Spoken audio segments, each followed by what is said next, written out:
നമസ്കാരം, എല്ലാവർക്കും സ്വയംവരം സീരിയലിൻ്റെ ഇന്നത്തെ എപ്പിസോഡിൻ്റെ റിവ്യൂയിലേക്ക് സ്വാഗതം. അങ്ങനെ രാജേന്ദ്രൻ വന്ന് ലളിതാമ്മയുടെ മുറിയിലെ ഡ്രസ്സും മരുന്നുകളും ഒക്കെ നോക്കുക കേട്ടോ ചെയ്യുന്നത്. എന്നിട്ട് ജയരാമൻ്റെ അടുക്കലും ഗീത അടുക്കലും വന്ന് പറയുന്ന ഒരു അലമാരിയിൽ അമ്മയുടെ കുറച്ച് ഡ്രസ്സുകളൊന്നും കാണുന്നില്ല.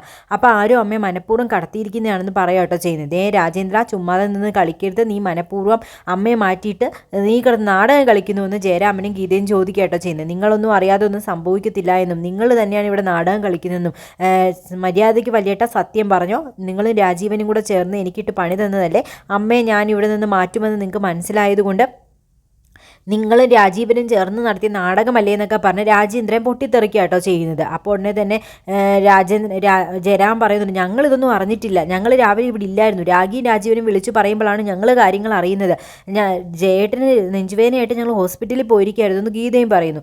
അപ്പം തന്നെ രാജേന്ദ്രൻ ഒന്ന് ചിന്തിക്കുന്നുണ്ട് കേട്ടോ. അപ്പോൾ എന്നിട്ട് രാജേന്ദ്രൻ പറയുന്നുണ്ട്, എന്നാൽ പിന്നെ ഒന്നും ആലോചിക്കാനില്ല, രാഗി രാജീവനും കൂടെ മനഃപൂർവ്വം കളിച്ച നാടകമാണ് നമ്മൾ, അപ്പോൾ എന്തിനു വേണ്ടിയിട്ടാണെന്ന് ജയരാമൻ ചോദിക്കുന്നുണ്ട് കേട്ടോ. അപ്പോൾ ഉടനെ തന്നെ പറയുന്നുണ്ട്, അമ്മയെ കാണുന്നില്ല എന്നും പറഞ്ഞുകൊണ്ട് നമുക്കെതിരെ കേസ് കൊടുക്കുന്നതിന് വേണ്ടി അമ്മയെ അവർ രഹസ്യമായിട്ട് താമസിപ്പിച്ചിട്ടുണ്ടായിരിക്കും എന്ന് പറയുന്നു.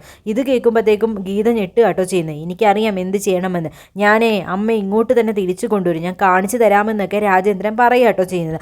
അങ്ങനെ നമുക്കെതിരെ കളിക്കാനൊന്നും ഞാൻ അവരെ സമ്മതിക്കത്തില്ല, എന്നെ തോപ്പിക്കാൻ വേണ്ടി നോക്കുകയാണോ, ഒരാളെ ഞാൻ വെറുതെ വിടില്ല, അമ്മ എങ്ങനെയാണോ ഇവിടെ നിന്ന് കൊണ്ടുപോയത് അതുപോലെ തന്നെ ഞാൻ അമ്മയെ ഇങ്ങോട്ട് കൊണ്ടുവരുമെന്നും പറഞ്ഞുകൊണ്ട് രാജേന്ദ്രൻ പടിയിറങ്ങുക കേട്ടോ ചെയ്യുന്നത്. അപ്പോഴത്തേക്ക് ജയരാമനും ഗീത ഇങ്ങനെ അന്തം വിട്ട് നോക്കിയിരിക്കുക ചെയ്യുന്നത്. ദേവീന് എന്തൊക്കെയാണോ സംഭവിക്കാൻ പോകുന്നത് എന്നുള്ള ഭാവത്തിൽ ഇങ്ങനെ നിൽക്കുന്നുണ്ട് കേട്ടോ. പിന്നീട് നേരെ രാജേന്ദ്രൻ രാരീരത്തിലേക്ക് ചെല്ലുന്നു.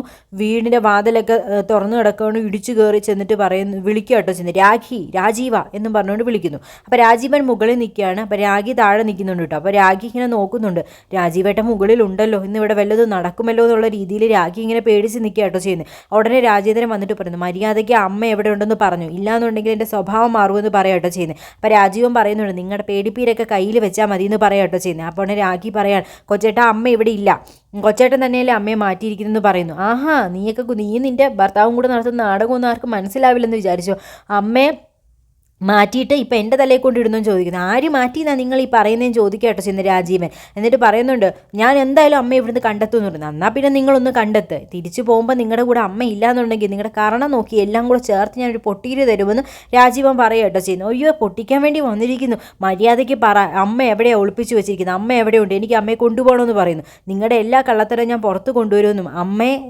കൊണ്ടുപോകാനാണ് ഞങ്ങളവിടെ വന്നതെന്നും അവിടെ വെച്ച് അമ്മയെ ഞങ്ങൾ കണ്ടില്ല എന്നും ഒക്കെ രാജീവൻ പറയുന്നുണ്ട് കേട്ടോ. ഇതൊന്നും രാജേന്ദ്രൻ വിശ്വസിക്കാൻ തയ്യാറാവുന്നില്ല. അപ്പോൾ രാഖി വന്ന് പറയുന്നുണ്ട്, കൊച്ചേട്ട അമ്മ ഇവിടെ ഇല്ല, ഞങ്ങൾ അമ്മയെ കൊണ്ടുവരാൻ വേണ്ടിയാണ് അങ്ങോട്ട് വന്നത്, അവിടെ ചെന്നപ്പോൾ അമ്മയുടെ റൂമിൽ ആരും ഇല്ലായിരുന്നു എന്നിങ്ങനെ പറയാം കേട്ടോ ചെയ്യുന്നത്. അപ്പോൾ ഉടനെ രാജീവൻ ചോദിക്കുന്നു, നീ എന്തിനാണ് ഇങ്ങേരോട് ഇത്ര സമാധാനത്തിൽ സംസാരിക്കുന്നത്, ഇങ്ങേര് നമ്മളെ എന്ത് ചെയ്യാനാണ്, നമ്മളെ ഒന്നും ചെയ്യാനായിട്ട് പോകുന്നില്ല എന്നും, അമ്മയെ ദ്രോഹിക്കാൻ നോക്കിയ മോനല്ലേ, അമ്മ ഇയാൾ തന്നെയാണ് മാറ്റി വെച്ചിരിക്കുന്നതെന്നൊക്കെ പറയാം കേട്ടോ ചെയ്യുന്നത്. പിന്നീട് രാഖി അങ്ങോട്ട് മാറ്റിയിട്ട് രാജീവനാണെങ്കിൽ ഇതേ എൻ്റെ അടുക്ക് കൂടുതൽ കളിക്കാൻ വരരുത്, നിങ്ങൾക്കുള്ളത് ഞാൻ എല്ലാം വെച്ചിട്ടുണ്ടെന്നും പറഞ്ഞുകൊണ്ട് അങ്ങോട്ടേക്ക് പൊട്ടിത്തെറിക്കുന്നു. രാജേന്ദ്രൻ ആണെങ്കിൽ തിരിച്ച് രാജീവൻ്റെ കുത്തിനെ പിടിക്കാനായിട്ട് ചെയ്യുന്നു. രാഖിയാണെങ്കിൽ ഇടയിൽ കിടന്നുകൊണ്ട് വഴക്കുണ്ടാക്കല്ലേ എന്നും പറഞ്ഞുകൊണ്ട് രണ്ടുപേരെ മാറ്റാനായിട്ട് ശ്രമിച്ചുകൊണ്ടിരിക്കുകയാണ് എന്ന് പറയാം. അപ്പോഴത്തേക്കും രാജേന്ദ്രൻ കൈവീശി ഒറ്റ അടി രാജീവനിട്ട് കൊടുക്കുന്നതാണ്. പക്ഷേ രാഖി ഇടയിൽ വീഴുന്നതുകൊണ്ട് രാഖിക്ക് അത് കൊള്ളുക കേട്ടോ ചെയ്യുന്നത്. രാഖി ഇങ്ങനെ പമ്പരം പോലെ കറങ്ങുകയാണ് ചെയ്യുന്നത്. രാഖിയുടെ തല ഉൾപ്പെടെ മൊത്തത്തിൽ കറങ്ങുന്നുണ്ട്. ചേച്ചി എന്ന് പറഞ്ഞുകൊണ്ട് തുളസി അവിടെ നിന്ന് വരുന്നുണ്ട്, നീ എൻ്റെ ഭാര്യയെ തല്ലിയല്ലേടാന്നും പറഞ്ഞുകൊണ്ട് രാജേന്ദ്രൻ്റെ കരണം നോക്കി ഒരു ഒറ്റ പൊട്ടീരും കൊടുക്കുന്നുണ്ട് കേട്ടോ. എന്നിട്ട് രാഖിയുടെ അടുക്കിലേക്ക് ഓടുന്നുണ്ട്. രാഖി എന്ന് പറഞ്ഞുകൊണ്ട് രാഖിക്ക് ഒരു അല്പസമയത്തേക്ക് ബോധം പോവുക കേട്ടോ ചെയ്യുന്നത്. മൂക്കിൽ കൂടെ ബ്ലഡും വരുന്നുണ്ട്. അപ്പോൾ ഉടനെ തുളസി പറയുന്നുണ്ട്, രാജീവൻ സാർ ഇതേ ബ്ലഡ് വരുന്നു എന്ന് പറയട്ടോ ചെയ്യുന്നത്. അപ്പോൾ ഉടനെ തന്നെ ഡാന്നും പറഞ്ഞുകൊണ്ട് രാജീവനെ അലറുന്നുണ്ട് കേട്ടോ. രാജേന്ദ്രന് മനസ്സിലാവുന്നുണ്ട് സിറ്റുവേഷൻ കുറച്ച് പന്തികേടാണ്, അതുകൊണ്ട് എത്രയും പെട്ടെന്ന് ഇവിടുന്ന് മുങ്ങുന്നതാണ് നല്ലതെന്ന് മനസ്സിലാക്കുന്ന രാജേന്ദ്രൻ അവിടെ നിന്ന് പോവുക കേട്ടോ ചെയ്യുന്നത്. നിൽക്കടാ അവിടെ നിന്ന് രാജീവനെ പറയുന്നുണ്ടെങ്കിൽ രാജേന്ദ്രൻ കേൾക്കാനൊന്നും കൂട്ടാക്കുന്നില്ല. രാജേന്ദ്രനോട് പേടി തട്ടുന്നുണ്ട്. രാജേന്ദ്രൻ അവിടെ നിന്ന് പേടിച്ചോടുന്നുണ്ട് കേട്ടോ. പിന്നീട് രാഖിയെ വിളിക്കുന്നുണ്ട്, പക്ഷേ രാഖി എണീക്കുന്നില്ല. രാഖിയുടെ മൂക്കിൽ കൂടെ ചോരയും വരുന്നുണ്ട്. രാഖിയുടെ മൂക്കിൽ കൂടെ ചോര വരുന്നതിൻ്റെ കാരണം രാഖിയുടെ അസുഖമാണ് കേട്ടോ, അല്ലാതെ രാജേന്ദ്രൻ്റെ അടിയൊന്നുമല്ല. അപ്പോൾ എല്ലാവരും വിചാരിക്കുന്നത് രാജേന്ദ്രനെ അടിച്ചുകൊണ്ടാണ്. പിന്നീട് രാഖിയെ പിടിച്ച് സോഫയിൽ ഇരുത്തുന്നു. കുട്ടികളും എല്ലാവരും വന്ന് വിഷമിക്കുന്നു. അമ്മ എന്തു പറ്റി അമ്മയെന്നും പറഞ്ഞുകൊണ്ട് അലറി വിളിച്ച് കരയുന്നു. തുളസി വെള്ളം കൊണ്ടുവരുന്നു, മുഖത്ത് തളിക്കുന്നു. രാഖി മോളേടാ കണ്ണ് തുറക്കടാന്നൊക്കെ രാജീവൻ പറയുക കേട്ടോ ചെയ്യുന്നത്. അമ്മ ഇപ്പോൾ എങ്ങനെ ഉണ്ടെന്നൊക്കെ ചോദിക്കുന്നുണ്ട് കുട്ടികൾക്കും വലിയ വിഷമമാവുന്നുണ്ട് കേട്ടോ. അപ്പോഴത്തേക്ക് രാഖി കണ്ണ് തുറക്കുന്നു. രാഖി പറയുന്നുണ്ട് കുഴപ്പമൊന്നുമില്ല എന്ന് പറഞ്ഞു. ഇത് ചോര വരുന്നു ചേച്ചി മൂക്കി കൂടെ എന്ന് പറയ തുളസി. അപ്പോൾ ഉടനെ തന്നെ നമുക്ക് ഹോസ്പിറ്റലിൽ പോകാമെന്ന് രാജീവനും പറയുന്നുണ്ട്. ഹോസ്പിറ്റലിലൊന്നും പോകണ്ടെന്ന് പറഞ്ഞ് രാഖി ഒന്ന് പേടിക്കുന്നുണ്ട് കേട്ടോ. ഇതിൻ്റെ ഒന്നും ആവശ്യമില്ല, കൊച്ചേട്ടൻ്റെ കൈ ഒന്ന് മൂക്കിൽ കൊണ്ടതാ, അതുകൊണ്ടാണ്. അപ്പോൾ ഉടനെ തന്നെ രാജീവൻ പറയുന്നുണ്ട് എന്തെങ്കിലും അസ്ഥി എന്തെങ്കിലും പൊട്ടിക്കാണും മൂക്കിൽ, നമുക്ക് ഹോസ്പിറ്റലിൽ പോകാമെന്ന് പറയും. കുഴപ്പമൊന്നുമില്ല, ഹോസ്പിറ്റലിൽ പോകേണ്ട ആവശ്യമൊന്നുമില്ല, 10 മിനിറ്റ് കിടന്നാൽ മതി എന്നും പറഞ്ഞുകൊണ്ട് രാഖി അവിടെ നിന്ന് എണീറ്റ് പോകട്ടോ ചെയ്യുന്നത്. പോകുന്ന വഴിക്ക് രാഖി പൊട്ടിക്കരയുന്നുണ്ട് കേട്ടോ. അതുകൊണ്ടൊന്നുമല്ല എൻ്റെ മൂക്കിൽ കൂടെ ബ്ലഡ് വന്നതെന്നും നിങ്ങളെയൊക്കെ ഞാൻ പറ്റിക്കുകയാണല്ലോ എന്ന് ഓർത്തിട്ട് എനിക്ക് എന്തെങ്കിലും പറ്റിയാൽ നിങ്ങൾക്ക് സഹിക്കാൻ കഴിയില്ല എന്ന് എനിക്കിപ്പോൾ മനസ്സിലായി എന്നൊക്കെ രാഖി ആ നിമിഷം തിരിച്ചറിയുന്നു. മൂക്കിലെ ബ്ലഡൊക്കെ തുടയ്ക്കുന്നു. നേരെ റൂമിലേക്ക് ചെല്ലുന്നു. റൂമിൽ ചെല്ലുന്ന രാഖി അലമാര തുറന്ന് ആ മരുന്ന് എടുക്കുക കേട്ടോ ചെയ്യുന്നത്, കഴിച്ചുകൊണ്ടിരിക്കുന്നത്. മൂക്കിൽ കൂടെ ബ്ലഡ് വരുമ്പോൾ കഴിക്കാനായിട്ട് രാഖി മരുന്നുണ്ട്, ആ മരുന്നെടുത്ത് കഴിക്കുക കേട്ടോ ചെയ്യുന്നത്. അതിനുശേഷം കണ്ണാടിയിലേക്ക് നോക്കുന്നുണ്ട്. എന്നിട്ട് കഴിഞ്ഞ കാര്യം ആലോചിക്കുക കേട്ടോ ചെയ്യുന്നത്. ദൈവമേ എനിക്കൊന്നും തലചുറ്റൽ വന്നപ്പോഴത്തേക്കും കുട്ടികളും രാജീവേട്ടനും എത്രമാത്രമാണ് സങ്കടപ്പെട്ടത്. അപ്പം ഞാൻ മരിച്ചു കഴിയുമ്പോൾ ഇവരുടെ വിഷമം എന്തായിരിക്കും, ഇവർക്കത് താങ്ങാനായിട്ട് സാധിക്കത്തില്ലല്ലോ എന്നൊക്കെ ഓർത്ത് ഇങ്ങനെ രാഖി സങ്കടപ്പെടുക കേട്ടോ ചെയ്യുന്നത്. അപ്പോഴേക്കും രാജീവൻ അങ്ങോട്ടേക്ക് കയറി വരുന്നുണ്ട്. അപ്പോഴത്തേക്കും രാഖി ഇങ്ങനെ വിഷമിച്ച് നിൽക്കുക കേട്ടോ ചെയ്യുന്നത്. അപ്പോൾ രാഖി ആലോചിക്കുന്ന ഈ കാര്യമാണ്, തൻ്റെ അസുഖത്തെ പറ്റിയിട്ടും തൻ്റെ മരണത്തെ പറ്റിയിട്ടും കുട്ടികളെയും രാജീവനെയൊക്കെ പറ്റി ആലോചിക്കുന്നു. പക്ഷേ രാജീവൻ വിചാരിക്കുന്നത് രാജേന്ദ്രൻ അടിച്ചുകൊണ്ടും ഒക്കെയുള്ള വിഷമം കൊണ്ടാണ് നിൽക്കുന്നത്. എന്താ രാഖി മോളെ ഇങ്ങനെ, എടാ നീ ഇങ്ങനെ വിഷമിച്ചാലോ, ഒരു ചെറിയ നിസാര കാര്യമല്ലേ ഉള്ളൂ, ഇത് നീ കാര്യമായിട്ടൊന്നും എടുക്കണ്ടെന്ന് പറയുന്നു കേട്ടോ. കൊച്ചേട്ടനോട് നിനക്ക് ഒരുപാട് സ്നേഹം ഉള്ളതുകൊണ്ടാണ് നിനക്കത് കൊച്ചേട്ടൻ നിന്നെ അടിച്ചപ്പോൾ വേദനിച്ചത്. ചില മുറിവുകൾ മനസ്സിനാണല്ലോ ഏൽക്കുന്നത്, ശരീരത്തിനെക്കാട്ടിലും എന്ന് പറഞ്ഞു. എനിക്കൊരു വിഷമവും ഇല്ലയെന്ന് പറയാം കേട്ടോ ചെയ്യുന്നത് രാഖി. എന്തായാലും കൊച്ചേട്ടനുമായിട്ട് നേരിട്ടൊരു വഴക്കിലൊന്നും രാജീവേട്ടൻ പോകണ്ടായിരുന്നു, ഇത് ഞങ്ങളുടെ കുടുംബ പ്രശ്നമല്ലേ, അത് നമുക്ക് അങ്ങനെ പരിഹരിക്കാമെന്നും പറയുന്നുണ്ട് കേട്ടോ. രാഖി നീ ഇങ്ങനെ നിസ്സാരമായിട്ട് ഇതിനെ തള്ളരുതെന്നും നിൻ്റെ കൊച്ചേട്ടനാണ് എല്ലാ പ്രശ്നങ്ങൾക്കും കാരണമെന്നും നിൻ്റെ കൊച്ചേട്ടൻ നിൻ്റെ അമ്മയെ ഇല്ലാതാക്കി സ്വത്തുക്കൾ തട്ടാനാണ് നോക്കുന്നത്, നീ ഒരു കംപ്ലയിൻറ്റ് എഴുതി തന്നാൽ മതി, ബാക്കി കാര്യം ഞാൻ നോക്കിക്കോളാമെന്നും പറയാട്ടോ ചെയ്യുന്ന രാജീവ്. അപ്പോൾ ഉടനെ തന്നെ രാഖി പറയുന്നുണ്ട് കംപ്ലയിൻ്റ് ഒന്നും വേണ്ട രാജീവേട്ട, ഈ പ്രശ്നം അല്ലാതെ പരിഹരിച്ചോളാം, രാജീവേട്ടൻ ഇതിൽ ഇനി ഇടപെടേണ്ട, ചിലപ്പോൾ അത് കൂടുതൽ വഷളാവത്തേ ഉള്ളൂ, ഇത് ഞാൻ പരിഹരിച്ചോളാം, അമ്മ എവിടെയുണ്ടെന്ന് നമുക്ക് അറിഞ്ഞുകൂടല്ലോ, അമ്മയ്ക്ക് എന്തെങ്കിലും പറ്റി ആര് സമാധാനം പറയുമെന്ന് ചോദിക്കുന്നു.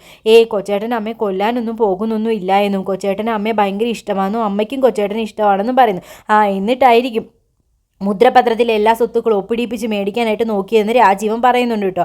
അപ്പം ചിലപ്പോൾ കൊച്ചേട്ടൻ വിചാരിച്ച് കാണും കുടുംബ സ്വത്തിൻ്റെ അവകാശം ആ മക്കൾക്കാണ്, പെൺമക്കൾക്കൊന്നും അല്ല എന്ന്, അതുകൊണ്ട് ചെയ്തതായിരിക്കുമെന്ന് പറയുക കേട്ടോ ചെയ്യുന്നത്. എന്താ രാഖി നീ ഇങ്ങനെ പറയുന്നത്, എന്തായാലും ഞാനൊരു കാര്യം പറയും, ഇനി ഞാൻ ജന്മത്ത് രാജേന്ദ്രനെ വിശ്വസിക്കത്തില്ല, ഇനി അയാളുടെ കാര്യവും പറഞ്ഞുകൊണ്ട് വരണ്ട, അമ്മ എവിടെയുണ്ടെന്ന് ഞാൻ കണ്ടുപിടിക്കുമെന്നും രാജീവൻ പറയുക കേട്ടോ ചെയ്യുന്നത്. എന്തായാലും വഴക്കും വക്കാണോന്നും വേണ്ട, ആരോടും ശത്രുതയും വേണ്ട, നമുക്കല്ലാതെ മുന്നോട്ട് പോയാൽ നീ എന്താ ആത്മീയ മാർഗം സ്വീകരിച്ചോ എന്ന് രാഖിയോട് രാജീവൻ ചോദിക്കാട്ടോ ചെയ്യുന്നത്. രാഖിയാണെങ്കിൽ ഇനി വാശിയും വൈരാഗ്യം വെച്ചിട്ട് കാര്യമില്ല, ക്ഷണ നേരത്തേക്കുള്ള ജീവിതമേ ഉള്ളൂ എന്നും അത് സത്യം മനസ്സിലാക്കിക്കൊണ്ടാണ് ആരോടും വൈരാഗ്യം വേണ്ട എന്ന് രാഖി പറയുന്നത് കേട്ടോ. അങ്ങനെ ആ പ്രശ്നത്തിൽ രാജീവൻ ഇടപെടണ്ടെന്നൊക്കെ പറഞ്ഞ് രാഖി ഒരു തീരുമാനത്തിലാക്കുന്നുണ്ട്. പിന്നീട് അമ്മിണിയമ്മ വരുന്ന വഴിക്ക് ശ്രീജയെ കാണുന്നു. അയ്യോ മോളെന്താ ഇവിടെ, ഇപ്പം എന്താ അങ്ങോട്ടൊന്നും വരാത്തേന്ന് അമ്മിണിയമ്മ ചോദിക്കുന്നു. ഞാനിപ്പോൾ എന്തിനാ അങ്ങോട്ട് വരുന്നത്, ഞാൻ വരുന്നതൊന്നും ചിലർക്ക് ഇഷ്ടമല്ലല്ലോ എന്ന് ശ്രീജ പറയുക കേട്ടോ ചെയ്യുന്നത്. അപ്പോൾ അമ്മിണിയമ്മ പറയുന്നത് മോള് വരുന്നതിന് ആർക്കും ഒരു ഇഷ്ടക്കേടില്ല, ഞങ്ങൾക്ക് ഇഷ്ടം മാത്രമേ ഉള്ളൂ എന്ന് പറയാട്ടോ ചെയ്യുന്നത്. അതൊക്കെ എനിക്കറിയാം, പിന്നെ ഞാൻ അമ്മിണിയമ്മയെ കാണാനായിട്ട് വന്നതേ ഒരു പ്രത്യേക കാര്യം സംസാരിക്കാനാന്ന് പറയുന്നു. പിന്നെ മോളെ അവിടെ രാജീവൻ സാറും അതുപോലെ തന്നെ രാഖി കുഞ്ഞു ഇപ്പോൾ അടയും ചക്കരയും പോലെ ഇനി അവിടെ വഴക്കുകളൊന്നും ഉണ്ടാവത്തില്ല, അതുകൊണ്ട് മോൾക്ക് ധൈര്യമായിട്ട് വരാമെന്ന് പറയാട്ടോ ചെയ്യുന്നത്. രാഖിയുടെ എല്ലാം അടവാ, അത് അമ്മിണിയമ്മ മനസ്സിലാക്കാനിരിക്കുന്നേ ഉള്ളൂ, മിക്കവാറും അമ്മിണിയമ്മയായിരിക്കും ഇതിനകത്ത് പെടാൻ പോകുന്നതെന്ന് പറഞ്ഞു. ഞാൻ പെടുവന്നു, എന്താ ശ്രീജ കുഞ്ഞ് ഇങ്ങനെയൊക്കെ പറയുന്നത്, കാര്യം തെളിച്ച് പറയാമെന്ന് പറയുന്നു. ഇത് രാഖിയുടെ ട്രാപ്പാണ്, ഒരു വലിയ ചതിക്കുഴി, രാജീവേട്ടനെ എന്നേക്കുമായി തീർക്കാൻ വേണ്ടിയിട്ടാണ് രാഖി ഇത് ചെയ്യുന്നതെന്ന് പറഞ്ഞു. കൊല്ലാൻ വേണ്ടിയിട്ടോ, അങ്ങനെ രാഖി കുഞ്ഞ് ചെയ്യില്ല എന്ന് അമ്മിണിയമ്മ പറയട്ടെ, ചെയ്യും. എന്നിട്ട് ആ കുറ്റം ആർക്കാ വരാൻ പോകുന്നതെന്ന് അറിയാമോ, അമ്മിണിയമ്മയുടെ തലയിലേക്കാണ് വരാൻ പോകുന്നതെന്ന് പറഞ്ഞു. അതെങ്ങനെയും ചോദിക്കുന്നു. ഇപ്പോൾ രാഖി അമ്മിണിയമ്മയെ സഹായിക്കാറുണ്ടല്ലോ രാജീവേട്ടനെ ഫുഡൊക്കെ ഉണ്ടാക്കാൻ, എടുത്തു കൊടുക്കുന്നതും രാഖി തന്നെയല്ലേ, അതേ എന്ന് പറയട്ടെ ചെയ്ത് ചെറുതായിട്ട് രാഖി രാജീവേട്ടൻ്റെ ഫുഡിൽ പോയിസൺ ചേർക്കും. അങ്ങനെ രാജീവേട്ടൻ പതിയെ മരണത്തിന് കീഴടങ്ങും. ആരാ ഈ ഫുഡൊക്കെ ഉണ്ടാക്കി കൊടുത്തെന്ന് ചോദിക്കുമ്പോൾ അമ്മിണിയമ്മയുടെ പേര് പറയും. അങ്ങനെ അമ്മിണിയമ്മ കൊലപാതക കുറ്റത്തിനകത്തേക്ക് പോകുമെന്ന് പറയട്ടോ ചെയ്ത ശ്രീജ. ഇത് കേൾക്കുന്ന അമ്മിണിയമ്മ ഒന്ന് ഭയപ്പെടുന്നുണ്ട് കേട്ടോ. ദൈവമേ, എന്നെ കൊലക്കേസിൽ പെടുത്തുമെന്നോ. അമ്മിണിയമ്മ ഒരു മണ്ടി ആയതുകൊണ്ട് അതും വിശ്വസിക്കാട്ടോ ചെയ്ത് ശ്രീജയുടെ പ്ലാനിൽ അമ്മിണിയമ്മ വീഴുന്നുണ്ട് കേട്ടോ. എന്താ മോളെ ഇങ്ങനെയൊക്കെ പറയുന്നത്? ഇങ്ങനെയൊക്കെ നടക്കുമോ? ഇനി അഥവാ ഇങ്ങനെ നടന്നാൽ ഞാൻ എന്ത് ചെയ്യുമെന്ന് അമ്മണിയമ്മ ചോദിക്കുന്നു. അങ്ങനെ വാ, ഞാൻ പറഞ്ഞു തരാം. എന്തായാലും അവിടെ എവിടെയെങ്കിലും പോയിസൺ ഒളിപ്പിച്ച് വെച്ചിട്ടുണ്ടോ എന്ന് നമുക്ക് കണ്ടുപിടിക്കണം. അതിന് രാഗി ഇല്ലാത്ത സമയത്ത് എന്നെ വിളിക്കണം. അപ്പം ഞാൻ വീട്ടിലേക്ക് വരാം. എന്നിട്ട് നമുക്ക് അവിടെ ഒരു പരിശോധന നടത്താം. അപ്പം ശ്രീജയുടെ ഉദ്ദേശം രാഗിയുടെ മനസ്സിലിരിപ്പ് എന്താണെന്ന് കണ്ടെത്തുന്നതിന് വേണ്ടിയിട്ടാണ്. അവിടെ എന്തെങ്കിലും തെളിവുകളോ മറ്റോ ഉണ്ടോ എന്ന് അറിയണം. അതിന് വേണ്ടിയിട്ടാണ് ശ്രീജയ്ക്ക് അതിനകത്തേക്ക് കയറിപ്പറ്റണം. അതിന് വേണ്ടിയിട്ടാണ് ഈ പദ്ധതി ഇടുന്നത്. അമ്മണിയമ്മ ആ കുഴിയിൽ വീഴുകയും ചെയ്യുന്നുണ്ട്. അമ്മണിയമ്മ പേടിച്ചിട്ട് പറയുകയും ചെയ്യുന്നുണ്ട്, ഞാൻ അറിയിക്കാം കേട്ടോ കുഞ്ഞെ, അപ്പോൾ വന്നാൽ മതി എന്ന് പറയും. ശ്രീജയാണെങ്കിൽ തൻ്റെ പ്ലാൻ വിജയിച്ച മട്ടിൽ ചിരിക്കുക കേട്ടോ ചെയ്യുന്നത്. പിന്നീട് അമ്മണിയമ്മ വീട്ടിലേക്ക് വരുമ്പോൾ രാഗി ഇതാ പറഞ്ഞു വെച്ച പോലെ പുറത്തേക്ക് ഇറങ്ങാൻ പോകുന്നു. മോൾ എവിടെ പോകാൻ ചോദിക്കുമ്പോഴത്തേക്ക് ഞാൻ ഓഫീസിലേക്കും പോകണം, പിന്നെ വേറെയും കാര്യങ്ങളുണ്ടെന്ന് പറയാം കേട്ടോ ചെയ്യുന്നത്. അതേതായാലും നന്നായി, ഇപ്പം സമയത്തും കാലത്തും എന്താ ഓഫീസിലൊന്നും പോകാതെയും ചോദിക്കുന്നു. എല്ലാ ക്രമങ്ങളും അതേപോലെ ചെയ്യണമെന്നില്ലല്ലോ, ക്രമം തെറ്റി ചെയ്താൽ എന്താ സംഭവിക്കാൻ നോക്കട്ടെ എന്ന് പറയാം കേട്ടോ ചെയ്യുന്നത്. പിന്നെ രാജീവേട്ടനുള്ള ഭക്ഷണമെല്ലാം ഞാൻ ഫ്രിഡ്ജിലെടുത്ത് വെച്ചിട്ടുണ്ട്, വരുമ്പോൾ ചൂടാക്കി കൊടുക്കണമെന്ന് പറയാം കേട്ടോ ചെയ്യുന്നത്. പിന്നെ കണ്ടവളെ തേടി പോയ ഭർത്താവിന് വേണ്ടിയിട്ട് ഫുഡ് ഉണ്ടാക്കി കൊടുക്കുന്നു. ഇപ്പോൾ ഇതെന്താണോ എന്തോ എന്നിങ്ങനെ അമ്മണിയമ്മ ചിന്തിക്കുന്നത്. എന്താ അമ്മണിയമ്മ ആലോചിച്ചുകൊണ്ടിരിക്കുന്നത്? എന്താ ചെവി കേൾക്കൂലെന്ന് പറയും. അയ്യോ, ഒരു ചെവിക്ക് ചെറിയ കംപ്ലൈൻറ്റ് ഉണ്ട് രാഗി കുഞ്ഞേന്ന് ചുമ്മാ കള്ളം പറയാം കേട്ടോ ചെയ്യുന്ന അമ്മണിയമ്മ.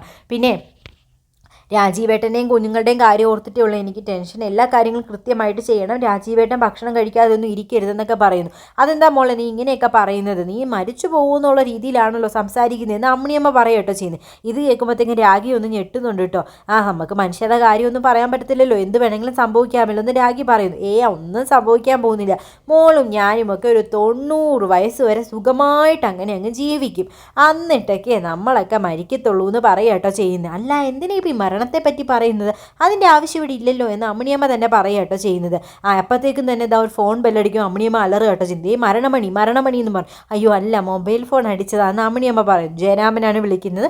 ജയരാമൻ വിളിച്ചിട്ട് രാഖിയെടുക്ക പറയുന്നുണ്ട്, അമ്മയെക്കുറിച്ച് ഇതുവരെയും ഒരു വിവരം കിട്ടിയിട്ടില്ല, രാഖി നീ ഒന്ന് ഇങ്ങോട്ടേക്ക് വരണം, നമുക്കൊന്ന് ഇരുന്ന് ആലോചിക്കണമെന്ന് പറയുന്നിടത്താട്ടോ ഇന്നത്തെ എപ്പിസോഡ് അവസാനിക്കുന്നത്.